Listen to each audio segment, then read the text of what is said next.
Tu aimes les gâteaux? Les petits, les grands? Et si je te racontais l'histoire d'un gâteau immense?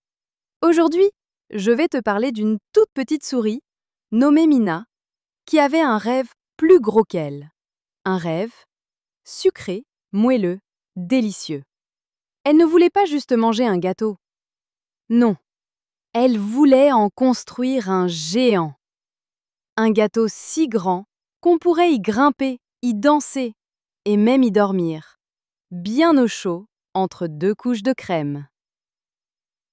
Tu es prêt? Tu as faim? Alors installe-toi bien et ouvre grand tes oreilles. Voici l'histoire de Mina, la souris qui rêvait d'un gâteau géant. Dans un terrier tout rond, caché sous les racines d'un vieux pommier, vivait une toute petite souris du nom de Mina.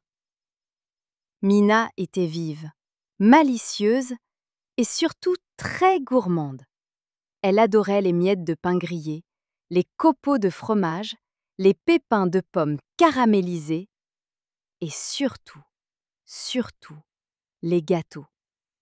Mais pas n'importe quel gâteau. Mina rêvait d'un gâteau géant. Un gâteau si grand qu'il toucherait presque les nuages.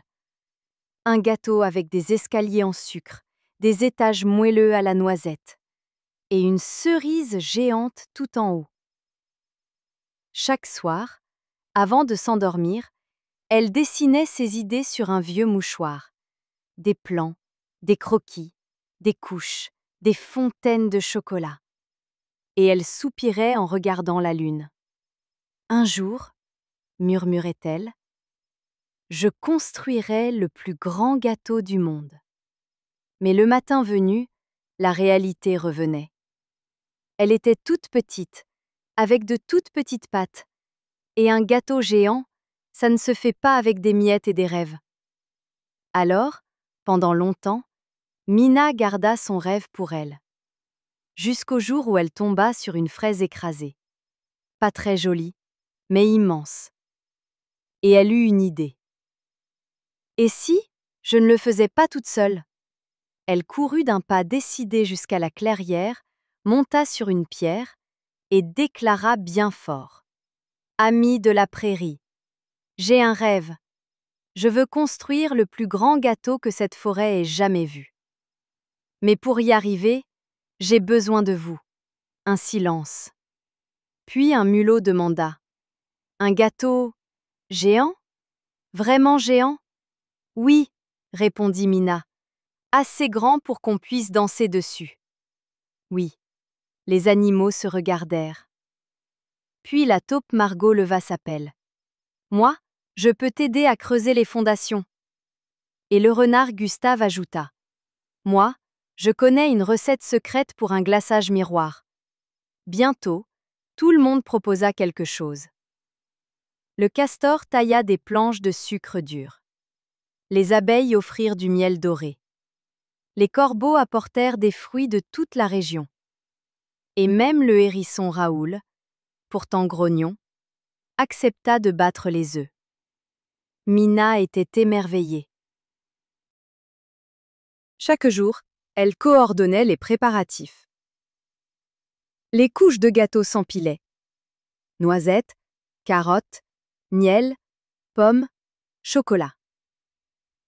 Les décorations brillaient. Dragées colorées, pétales sucrés, confitures scintillantes. Mais un jour, alors que tout avançait parfaitement, un orage éclata. La pluie tomba sans prévenir.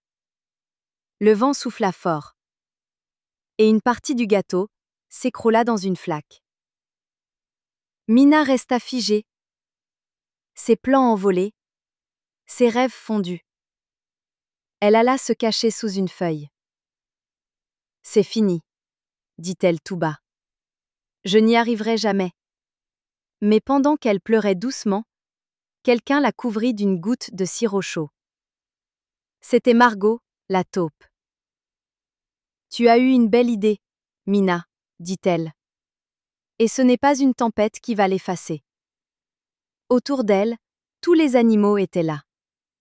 Trempés, couvert de crème, mais souriant. On recommence? Demanda le blaireau. On est tous avec toi, dit la grenouille.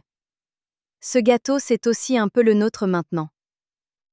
Alors Mina se redressa. Elle essuya ses larmes et se remit à dessiner. Encore plus grand, encore plus fou, encore plus délicieux. Et tous ensemble, ils reconstruisirent le gâteau. Encore plus haut. Encore plus beau. Encore plus moelleux. Le jour de l'inauguration, les animaux étaient des dizaines à danser sur le premier étage, tandis que les oiseaux picoraient les miettes au sommet. Mina monta tout en haut, le cœur gonflé, comme un chou à la crème. Elle regarda la forêt en bas et souffla doucement. Ce n'était pas mon gâteau. C'était notre gâteau. Puis elle leva une cuillère géante. À table. Et tout le monde mangea, en riant, en chantant, en savourant chaque bouchée de rêve. Et depuis ce jour, Mina est connue comme la petite souris, qui a eu un très grand rêve, et qui l'a réalisé, grâce à ses amis. Et voilà, c'est fini pour aujourd'hui. J'espère que tu as aimé cette jolie histoire. Maintenant, c'est l'heure de te reposer, de fermer doucement les yeux. Mais ne t'inquiète pas, on se retrouve demain pour une nouvelle aventure, avec encore plus de rire, de magie et de merveilleux amis à rencontrer.